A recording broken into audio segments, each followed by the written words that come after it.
Today marks a meaningful milestone for our community as we break ground on this health center, a place that will soon stand as a symbol of hope, healing, and shared responsibility. This ceremony is not just about a start of rehabilitating a center. It is about our collective commitment to improving the lives and strengthening the well-being of every individual person we serve. We are deeply, deeply grateful to our leaders, partners, and community members whose vision and dedication made this moment possible. Today, we are investing in you, your city government, for you to have a better working environment. And hopefully later on, all the facilities as we progress with our fiscal situation, as we normalize our fiscal situation, unti-unti,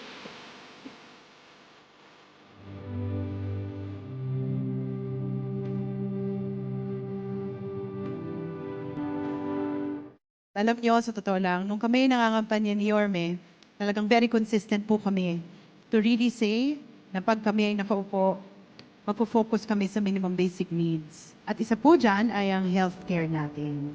And to be honest, for 7 months na ako po ay nakaupo sa likuran ng ating alkalde, nakita ko ang prioridad niya. the policy of the city is to focus on MBN, minimum basic needs, housing, education, healthcare, and jobs.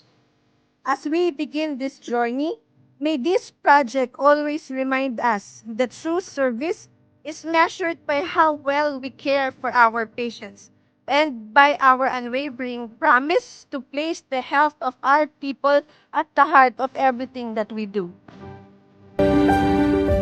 Kayo na mga kapwa ko naglilingkod sa bayan, nakikisuyo ko sa inyo, ipakita ninyo yung pagmamahal, pagmamalasakit, mamahalin natin bilang isang taong gobyerno na naglilingkod sa kanyang tao.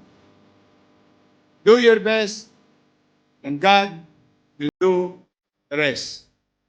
As we look forward, may this facility serve as a place for prevention, education, and equal access to essential health services, helping to create a healthier outcomes for our community.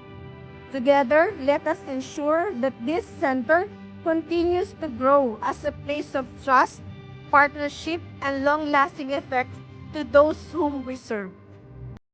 I need you. Kailangan ko kayo. I cannot do the service on my own.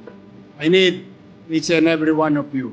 We come together, because together, we can make Manila great again. Magandang araw. Pagpalain nawa kayo ng poong nito. Manila! God first. Thank you.